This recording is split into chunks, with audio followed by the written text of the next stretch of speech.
Good evening. You're either watching or listening to Redwood Wonk. I'm with David Frank. My name is Eric Kirk. We're talking national political news of the day, and pretty much we're going to dedicate the show to the election that took place yesterday, the presidential election. And we'll talk a little bit about where we think we're going to go as a country as a result of this. And as you know, Donald Trump won the election. Looks like he's most likely swept, had run an inside straight of all seven. I realize you only need five, but seven states that were in the seven battleground states. And I don't know about you, but I'm kind of tired of like seven states deciding everything for the rest of us anyway. Although I don't know if it would have made much difference yesterday. There's so many angles to go. The polls were wrong. Well, actually, polls weren't all that wrong. I don't, it's not exactly blowouts in all of the states. So we can discuss that. The Republicans have also taken the Senate. I think at least 51 or 52 at this point. Democrats may hold on to a couple that they were in trouble, but we'll see. And the House is still an open question. It's really hard to read that, but we'll talk a little bit about that. But Dave, you want to run down some results for us? Yeah, I think it's interesting, like at a high level we haven't gone through state by state polling hits and polling misses. We haven't gone through that granular level response yet. But what is, I think, like I started to say, is interesting that that there was in fact far more turnout from Republicans than anticipated, and Yeah. that those margins were greater than anticipated. Consequently, I think I looked last night before I was finally done and saw that the gap at that time was about 5 million votes Trump was favored by. And so, of course, we're talking about the presidential level right now. And so, that's the fact that he was successful at the electoral college level and at the popular vote level. I don't think that was anticipated in anybody's models. I mean, there was a percentage chance of these outcomes, but it's not that wasn't in the cards for folks. And so one of the visual tools that I think really put that in perspective is there's a map that the Washington Post published that had all of the counties of the whole country with an arrow indicating the gains that Trump made over the 2020 election. And truthfully, it was all change from the 2020 election on a county by county basis. But the whole country, with very few exceptions, meaning almost every one of the 3,300 counties in America, had a significantly higher Republican vote tally than compared to 2020. And then, so what does that imply on the map? How did that affect the map? What we saw was that, as of right now, I think the estimate is 295 to 226 in the electoral college, with still Nevada and Arizona still to be determined. But really, there are blue, meaning Democratic Western states, and blue Northeastern and mid-Atlantic states, with the only other exception in the whole country really being Colorado, New Mexico, Illinois, and Minnesota. So basically every other state is red.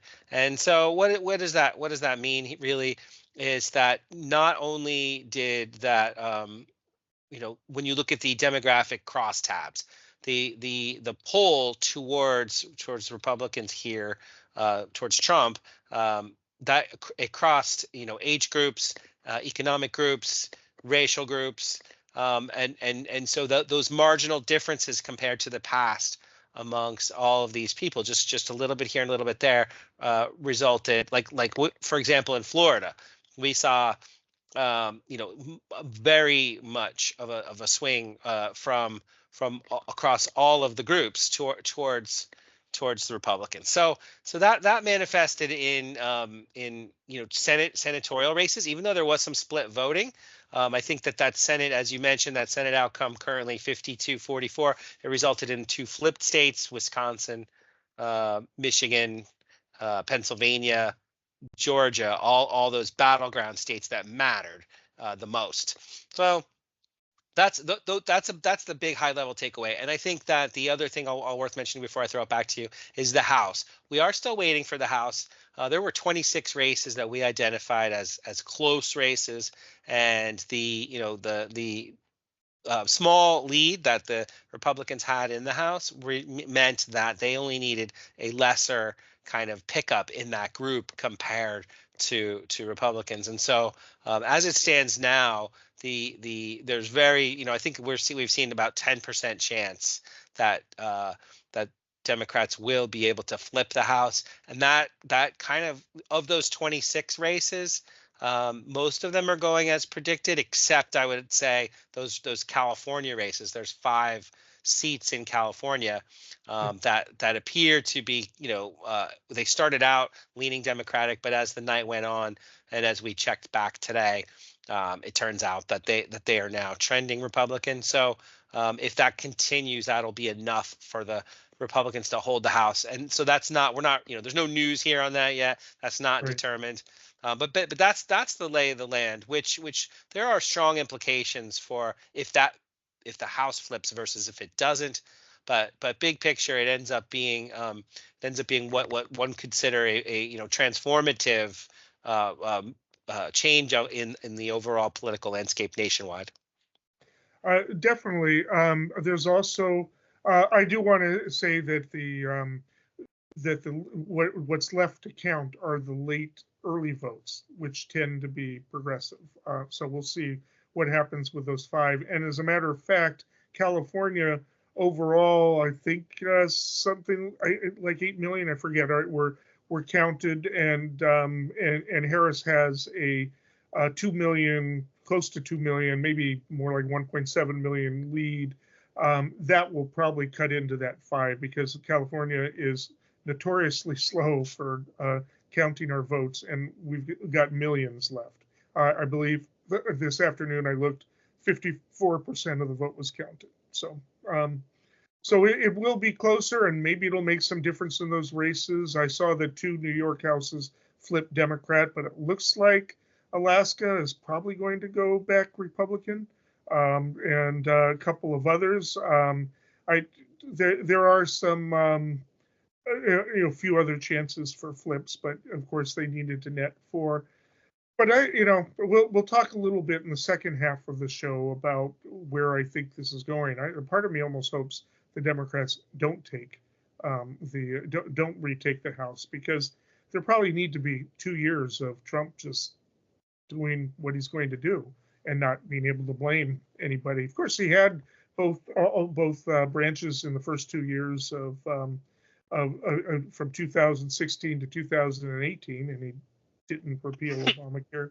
So so we'll see what's happening there. But one of the big losses is one, I have not confirmed it, but somebody put a meme shot up that in Wisconsin, Trump earned 65% of the Latino vote, and to like about 30% of for Harris.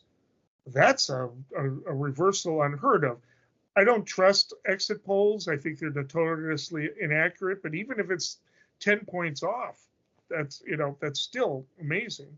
And he did really well with black men, young black men especially, and of course his usual constituencies. It may be, and like, I don't want to get to the philosophy yet, but it may be that the Democrats that our ideology we need to re-examine it. We both talked a little bit about it on the coverage last night, but there are some real interesting questions that the Democrats have to answer. I'll just say that when I was a kid, I had, I just had no hope for presidential elections. Democrat was always crushed from, well, with 1976 being an exception. Anything else you want to report, Dave? So I am looking a little bit at these crosstabs while we're talking, just because I haven't had a chance. It's still early for us, and there was a prediction, I suspect. We saw leading into the election that younger people were undecided, and in that 18 to 24 and 25 to 29 group, that there was it wasn't clear how those folks were going to vote. And I think the expectation was that, from the Harris campaign, certainly that they would tend to be more in alignment with Democrats.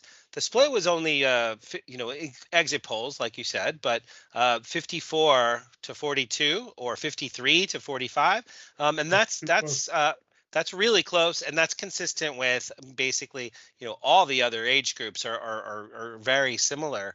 Ironically, I guess, or that's an unusual phenomena. I think that we didn't see that ahead of time, that the young folks were gonna vote the same as everyone else. And also, I think traditionally there's the racial disparity, where you would expect there to be like a 90-ish% turnout for Black folks voting Democratic, and it looks like so far 85%. And Latinos, I think they were trending more towards Republicans. But it was the outcome, it appears 52 to 46. That's a big swing. So I think at the end of the day, when people are really crunching the numbers, we're going to find that Latino swing towards Republicans, towards Trump, that's going to be a indicative metric, particularly I would say in places like Texas, Florida, and you were going to be able to pick other areas, other urban areas where the expectation would be that there'd be a Democratic turnout. But I think there's a lot of crunching to do on that side. I think more generally, in terms of what happened, there's going to be a lot of different opinions and philosophies. You and I, obviously, we have our own, and we're going to better inform ourselves once we see more data. But as of last night, when we were responding to all of this in real time, I think the big picture for me anyway was that there were strong headwinds from the COVID period that impacted people's perceptions and opinions and feelings about the incumbents, and about how the current administration handled the challenges of the economy, and the whether it's inflation or the high cost of living, or just exhibiting leadership on some new changes there economically. And then that was compounded, I think, by not just the real immigration concerns of folks, how things were actually handled, but also the perception that appeared. There was I'm not blaming social media, but I think that social media amplified the sort of negativity and criticisms and challenges of the immigration crisis that clearly the Biden team struggled with. And so when you combine, sort of an insular White House that kept Biden on the ticket, when you combine the headwinds of the overall situation, basically post-COVID, some perceptions of a lack of responsiveness of the White House, or an insularity, a lack of accountability, that this I think it didn't give. Combine that with the messaging, a positive message about what people are voting for. So what I would say is that, that compounded, brought the situation to bear, that there wasn't a positive message for people to cling on to, and that made it a little bit easier for people to demand change at the ballot box.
we're going to talk a little bit about where this takes us. And I want to start. I mean, there's just so many ways we can talk about the philosophy of this. We could talk about whether the left is just completely out of touch with the other half of the country, and maybe we're not even quite half. We're definitely less than half. But I want to talk. I've read a lot of postmortems today, and I think my favorite is Josh Marshall at Talking Points Memo. I'm not going to read the whole thing, but I want to read just portions here, and I want to get your thoughts, Dave. What doesn't seem warranted any longer are the warnings, alerts, and cautions about what lies ahead. You've heard those from me for more than a year. The whole country heard similar warnings from multiple quarters. It was loud and clear. The campaign was fought directly over the issues of democracy, rule of law, basic decency and respect, and the protection for the marginalized. Those principles and values lost and lost badly. You might be taken aback by me finding silver linings in this result, but I do think there are two of them. First, the dark path ahead was chosen clearly and unequivocally. With 51%, Trump is on track to win a majority of the popular vote.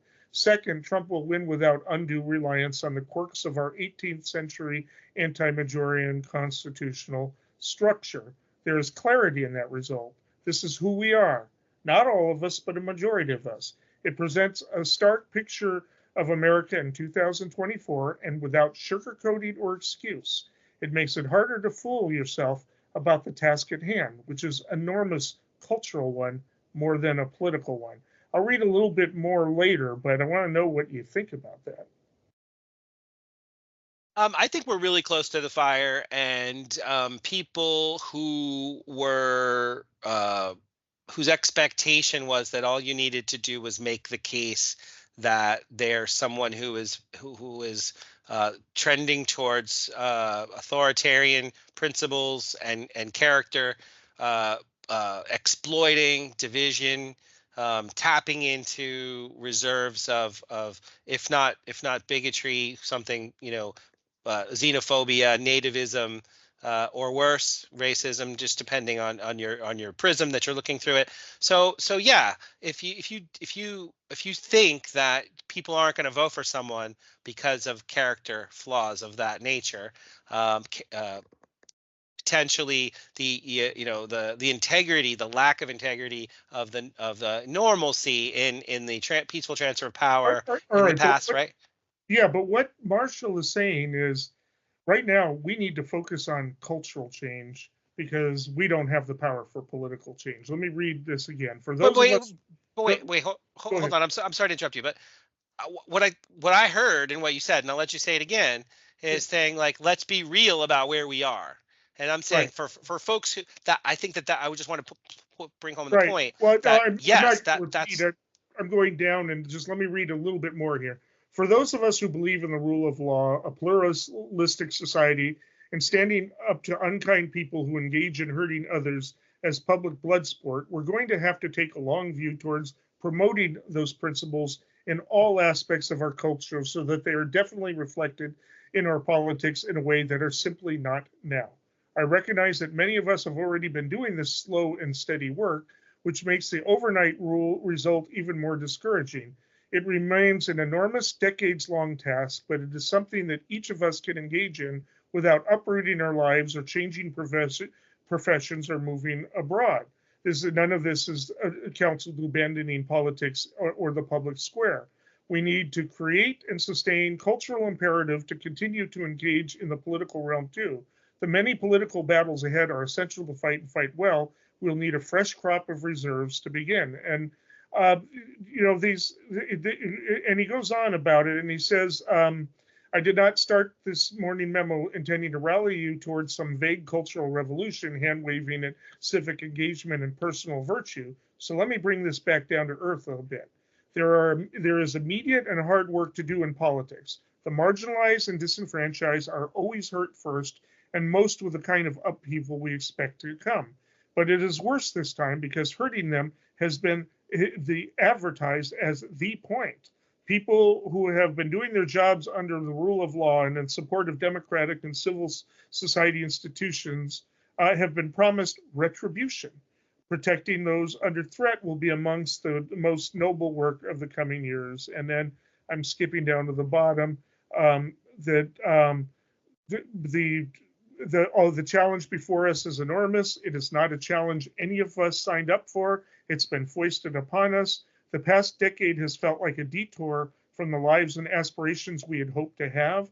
I feel special empathy for those who came of age in the 1960s at the peak of great society reforms and have spent their adult lives witnessing their erosion. Those of us with an act or two left, and especially those with their whole lives still dedicate to make America better than she is presenting right now, owe it to those whose time is ending to summon our essential optimism, roll up our sleeves, and get down to the hard work that our predicament demands. That may sound like a rallying cry, but I'm also trying to convince myself. So, I mean, maybe we just, the left has always operated by this illusion that there's a secret majority of us out there. If we just get the right person with the right message, people think that Bernie Sanders would have won in 2016 or 2020. I think he would have been crushed. I say that as somebody who voted for him twice, because even though we have a lot of people, with that support the inherent and would benefit from his policies, it is just not cultural for the most of the country to elect a Jewish socialist. Sorry to put it that way. And it's also possible that the country was not ready to elect a Black Indian woman. And we're facing that because a lot of the backlash against us comes from men in those groups. We'll find out as we get to the studies, because there was a huge gender gap, just not enough of one to win it for the Democrats. But we need to we have to assume that it's like the old days. In the old days, it was easy. Reagan, Nixon, even Bush the first time around won by overwhelming wins, crushing their opponents because the society was fundamentally conservative when it came down to it. We've gotten into ourselves a little bit thinking that maybe we're in a generation where we've turned the corner on these cultural issues, but clearly we have not. And what do we do about that? And that's kind of what I think we need to go on. Yeah, I mean, I appreciate the article and the insights, and certainly I understand how it taps into some real soul searching that has to happen in the aftermath of this election. Maybe there's a little bit of naivete on my part, but I think that it was a flawed candidate in a challenging environment, ran a flawed campaign, didn't speak to the entire country, and paid the consequence. And so the question is, to me, people were willing to vote for a candidate that is not palatable to most. It's not necessarily a reflection of the underlying cultural chasm. There's a schism. There's a difference. But I think you can transcend it by looking at the difference, or you can transcend it through leadership. And from my perspective, leadership comes from talking about the shared interests, the shared values, the path for the future, acknowledging mistakes, pointing out problems, proposing solutions, admitting that it's not going to be appealing to everybody, and that just doesn't happen. So I'm more inclined to a leadership style that embraces a positive future, engages people as peers. And now we talked about this last night too during the coverage, that it's really hard to look in the face of somebody who's trolling and divisive and harsh. But I think that those loud voices of pointing out our differences are painful, but they're not the majority of the problem. I think the majority of the problem is when you don't come to the table with a explaining to people why you are their best advocate in a way that meets them where they are.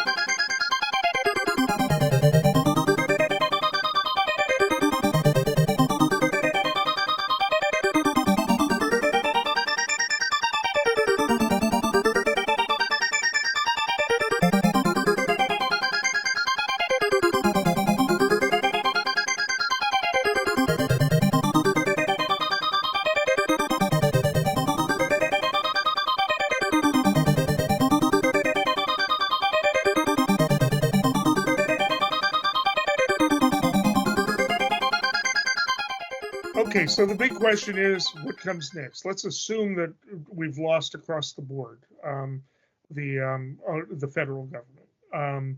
It's we've in theory have an election in 2 years. I'm not 100% confident that it's going to happen or that it's going to happen fairly. But I am 90% confident of that, and probably 80% confident that there'll be a fair election in 2028. But I don't know, because I don't know how much the former president now and soon to be President Trump was just saying things off the cuff, or if he really means it. If he really means it, that he is going to fire all the quote unquote woke generals and replace them with loyalists. If he really means it, or Project 2025 really means it, when that he's going to fire 45,000 civil employees and replace them with loyalists. Does he really, does he really mean it when he's going to prosecute and use the Department of Justice to go after his enemies, or was that just angry hyperbole? We don't know, because he has kept some of his promises, broke a few of them. Mexico hasn't paid for the portions of the wall yet, and the rest. But we'll see. And are there moderates in going to be moderates in his cabinet to keep him in check? I don't think so, because almost none of his cabinet supported him in this election. His past cabinet, he's not going to bring any of them back. He's got people who are threatening to ban vaccines and water fluoridation. I mean, he's got a bunch of people that are going to be from outside Washington, right? Not that, and to do that. So where do we take this? I mean, we've got our election strategies if we have elections, or if they're going to be meaningful. But we're talking about, at least I feel like we need to fight it on the cultural level. We need to be talking about, but what other strategies do? We can back the unions. We can back all of the organizations that are resisting, but there's going to be a lot of finger pointing in this. I actually don't think she made a lot of mistakes that should have been fatal. I don't think any Democrat would have won this election. I think the country right now, majority of the 51%, want somebody like Trump in there. So I don't think it would have mattered if we kept Biden in, or had Newsom running, or anybody else.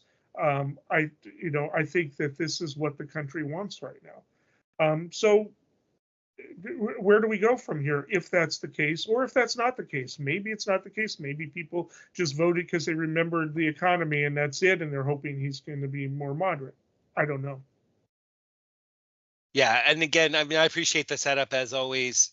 This is definitely a hard time for everybody. So close to the fire, we sort of need to see the way things pan out, particularly the House. But I know you said, like, let's presume that the House doesn't pan out, and Trump's White House has in effect, unlimited power minus the filibuster, but plus the Supreme Court. So, I mean, they've shown in the past that they've done away with the filibuster when they wanted to appoint judges, for example. So if there were a policy issue that were important enough to them, they would be willing to get rid of the filibuster, knowing how much change they could affect in the next 4 years. You've commented a few times about how maybe we won't have an election. I'm hopeful that Democratic norm is not in jeopardy.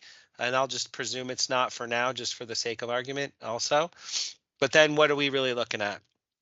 Well, if you look at, even though Trump tried to distance himself from the Project 2025, that was a comprehensive analysis of all of the different pieces of government and major overhauls in each section. And, we've talked about this before, but people don't necessarily recognize that. When Trump was elected in 2016, there was a Project 2017, and over 95% of the items on that list were passed by the executive, within a year. The Heritage Foundation's very influential and successful, has a successful track record. Those projects with years on them, they go all the way back. We're talking to like the Reagan era. So they Heritage Foundation has been really successful. So the question is, are there limitations to some of these more controversial and transformative policies? So I'll just give one broad example. They really want to, for example, they want to do away with civil servants job protections, and so they're talking about replacing 50,000 government workers with people that are more amenable to Trump and his that rightward leaning camp.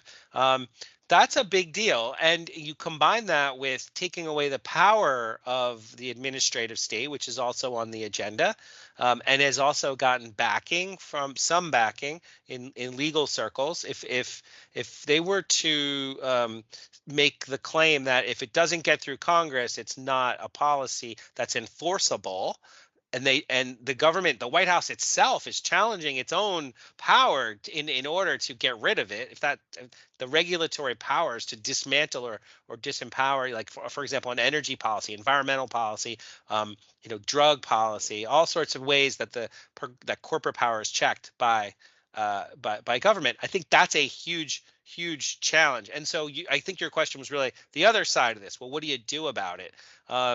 And to me, that's the biggest challenge. So standing up for the values that people have, that there's, that transcend party, ideology, to say, like, make the positive case that for working class support, both in the workplace and in from a governmental perspective, like what's it called, childcare and family leave and things like that. Make the case that you intend to make things better for people.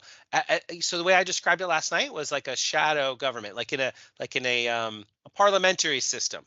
If you see that the Department of Energy is doing awful things, some leader needs to step up and say, we are this, the opposition energy department. These are our priorities. These are the criticisms we have, and we're going to bring to bear all of the both the real power from political power, but also soft power that comes from teaching the public, bringing along NGOs and other non-government nonprofits, finding a way to match the successful strategy that the GOP has brought to bear on this transformation.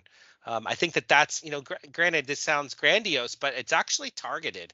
You're saying these are the priorities, and this is how we deal with it, and make the case to the American people directly, and clearly, and persistently. Yeah, I mean, he is talking about, and we'll see if he actually goes through with it and tries to implement it. I have my questions as to this, because one lesson we did get out of this is the economy. And actually, I want to correct myself on that. Most voters don't care about the economy. They care about the price of food, and the price of other things in their lives, the price of gas and the price of food. They don't care how many jobs there are. They don't care that other people are being employed. It just, most people, that is a shock. It was a shock to their system, because we've had several generations that have never experienced inflation. It used to be cyclical, and we sort of got out of it. Well, especially after the recession and the lack of any Keynesian way to get out of the recession that started in 2007, and with the Republicans blocking the Keynesian spending until Trump was in power in 2017, and then we got a lot of it. But the point I'm getting at is, I'm wondering if he's actually going to follow through with this mass deportation thing, because that would have a negative effect on the economy, and in big ways, if he actually does what he promises to do. I think he's going to do a bunch of it. I think he's going to go and revoke whatever status the Haitians have in Ohio, and move them out. I think he'll grab a whole bunch of people, anybody with a criminal record, and deport them, or try to. I don't know if Mexico's going to cooperate with all of these people being dumped at once, but but it's not going to be anywhere near as big as he said, and it'll probably be targeted to avoid too much of an economic, so that we don't have to pay $12 a head for lettuce or anything like that. But I think that there are some policies he just can't do without compromising his political power. So I think you bringing up both the immigration issue and we'll leave it there. You bringing up the immigration issue and then the potential for the things that Trump has said versus what's possible and what's likely. And I think that this is one of those areas where it's there. Of course, the jury is still out. No one knows how this is going to play out. I think so much was said and done for the election cycle, and then and it was effective. Obviously, the hyperbolic rhetoric worked, and so while it was off-putting and scary to probably most of the country, the question is that really going to happen? Is that really the plan? When I've spoken with Republicans in the recent past, both before and after last night, they seem to be pretty even-keeled about it all, thinking from their perspective, that what he really means is that our country was put at risk and that communities were put at risk based on an open border policy, and there is consensus around using extraordinary means to find criminal activity and do what needs to be done to end criminal activity. That probably is not that it's an innocuous thing, but it's going to be met with support across most of the country. The question is, does this devolve? People talked about an authoritarian strain, a fascist tendency. If it devolves to checkpoints and roundups and empowering vigilante groups, and that's a reign of terror. That's a horror show. That would be a stain on the history of our country, and we would hope that people in the political arena, in their personal lives, would push back 100%. But we would hope, but it's certainly not going to come from elected Republicans. They're gutless. So it's got to come from grassroots pressure somehow on him. But I don't know that he's susceptible to that. And then just trying to be slightly optimistic, because I know that it goes pretty quickly downhill from where we just were talking about. If it's the case that, for example, the Patriot Act was passed in the aftermath of September 11th, according to the Snowden release, that means we have a turnkey tyranny. All of the tools are in place.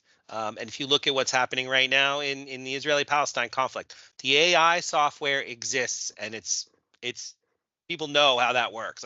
We're not going to have to speculate. You can track people down pretty quickly, and you can target them pretty easily. The question is that what it's going to come to? Are we gonna have that level of I want to call it un-American, basically. That's not how we ought to be resolving these issues. And so this is just one example, but I think it's one of the most painful and poignant tests of where we are, which is why people are so distressed right now. Is that if Trump wants to, he, like you said, he's probably got the people around him and the what's the mandate to engage in horrific choices. So it's really, we talked to our Congress member Huffman last night, and he seemed to say that, like, they're not going anywhere. The Democrats in the House right now, they're about 50% of the House. They're going to continue to fight the good fight. Governor Newsom, he made a statement today. He's going to continue to fight the good fight. So we live in California. We have a strong governor. We have representation in the federal government. Bonta also said he's already got lawsuits drafted against Project 225. Which is awesome to know that there is a check on power, right. and so Again, I didn't mean to dwell too much on this immigration issue, but it's important because you had Uh, mentioned before whenever that's you our talk, neighbors. whenever you heard people on the street who were voting, and you asked them, and it was almost robotic, what are your concerns? The economy and the border. The economy and the border. That was the Trump supporters. The Democrats were all over the place. Sometimes the economy, maybe even sometimes the border, sometimes abortion, sometimes democracy. But whenever you heard somebody who was, a Trump supporter being interviewed, the economy and the border. Those were the two issues. Now, people have been asked, so how has the border crisis affected your life personally? Nobody can say that affected their life personally. Well, the two women, the woman who was murdered, I've said, we're talking about your life personally, right? And so again, these are things that we're going to have to do. But we've now brought in whole groups of people who've never paid attention to politics before. Will they continue to pay attention to them?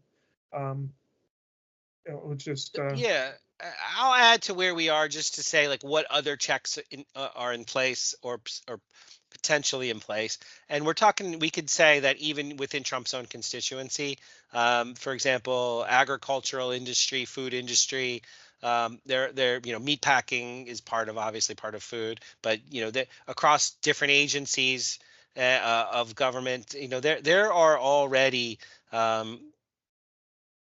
natural breaks on the uh, potential for draconian crackdowns when you look at the representation, the makeup, the composition rather of a transient workforce in the agricultural industry.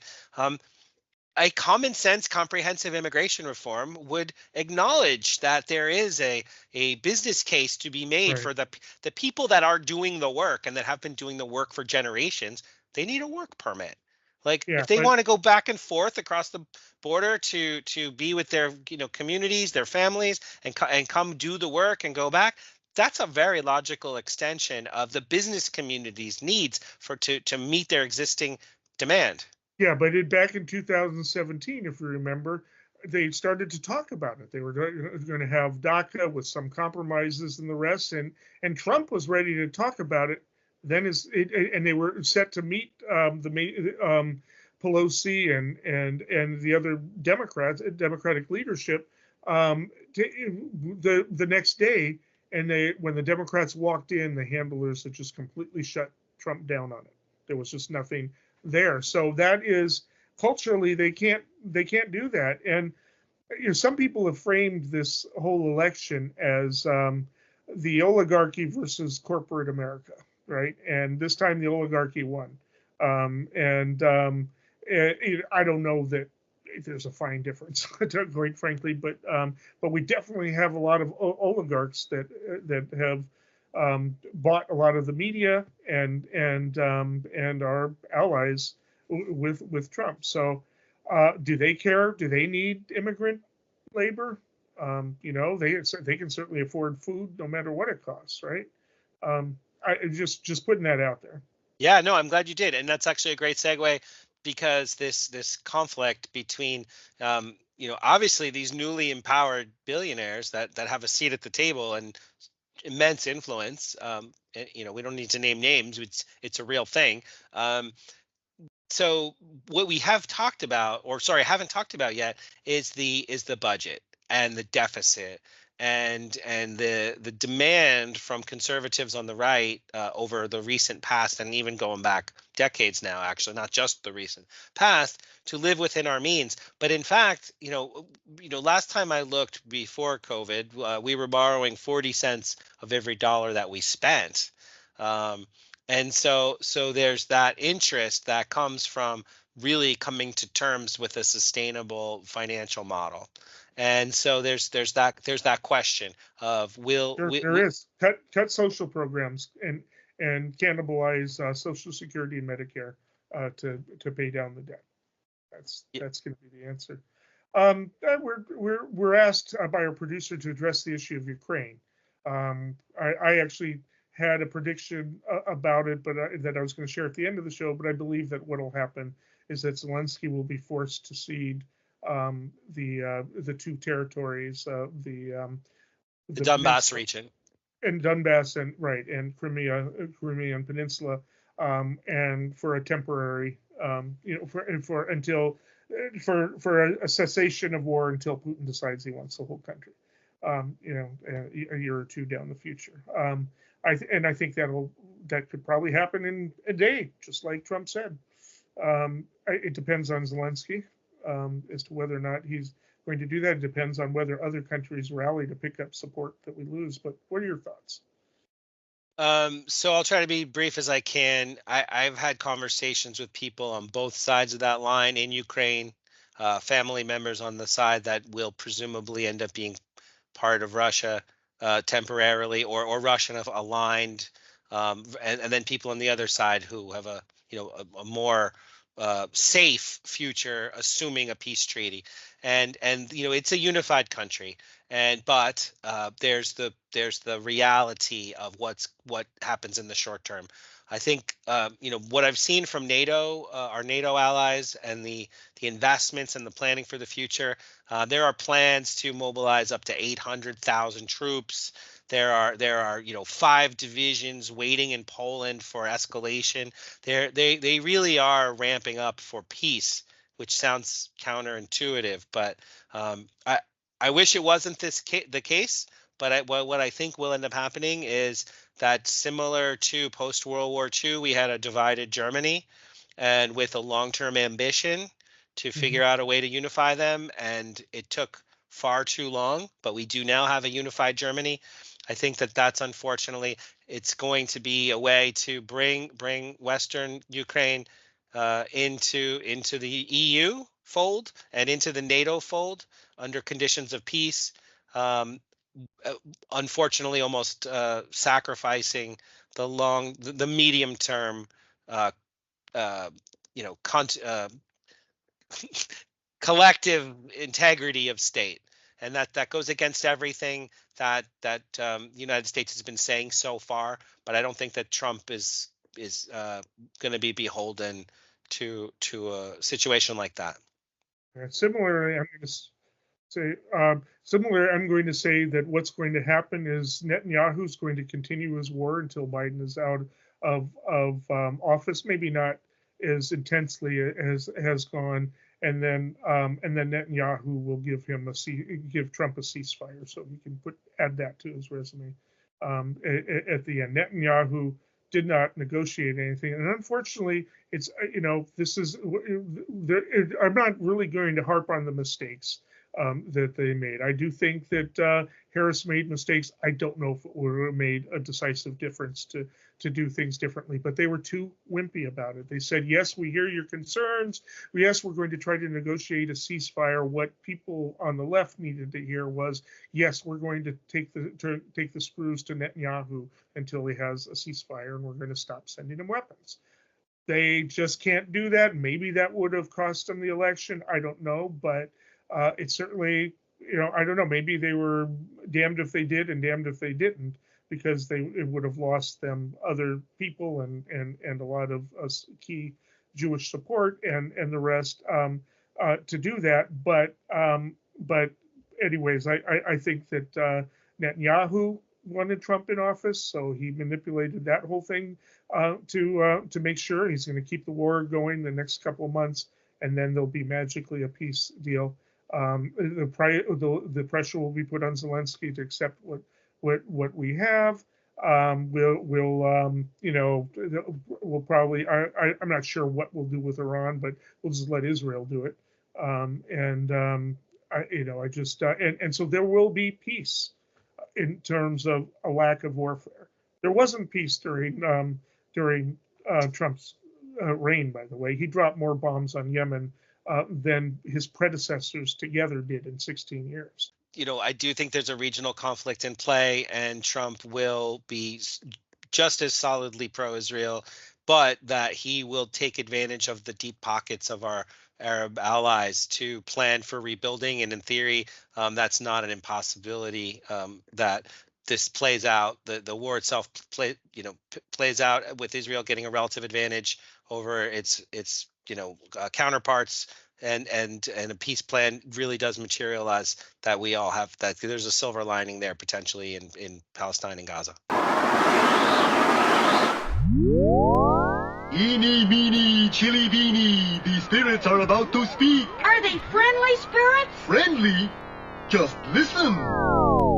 Well, we're to predictions, Dave.